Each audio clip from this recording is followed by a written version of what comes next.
الحياه مش عايزه البريء، الحياه عايزه الشديد. بفضل الله وفرت لك المسدس الصابون الترند، اللون الشبابي واللون البناتي. بقول لك بقى ان انت يا باشا هتمشي في الشارع مش فارق معاك بقى، ولا تقول لي همبكه، ولا تقول انا مش عايز اشغل صابون عشان احنا عملنا ضجه ودي الناس زعلت مننا، الناس عماله تشبط في الجهاز. بقول لك ان بفضل الله موفر لك ده اقل سعر في مصر، ده اللي هو شغال معاك بطاريه. تعالى خش معايا كده، بتجيب له 4 حجاره، الحجرين ب 10 جنيه. كان واحد صاحبي بيقول لي الحجرين ب 25 جنيه، قلت له ليه يا عم انت عبيط؟ هو من جوه اصلا في مروحه. تعالى كده خش شوف التفاصيل بتاعته اللي ما حدش هيوريك الكلام ده. بص انت لما بتيجي انت بينزل معاه الصابون هنا المروحه ايه، شايف الشديد عامله ازاي؟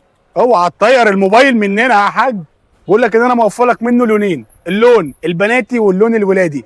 لو انت عندك من 25 سنه لحد 40 سنه يبقى الجهاز ده متاح ليك ومناسب جدا للفئه العمريه بتاعتك. بفضل الله بقول لك باقل سعر في مصر ب 225 جنيه اللي هو الحجاره اللون الازرق واللون الاحمر. ما تنساش تعمل لايك وفولو منشن لصاحبك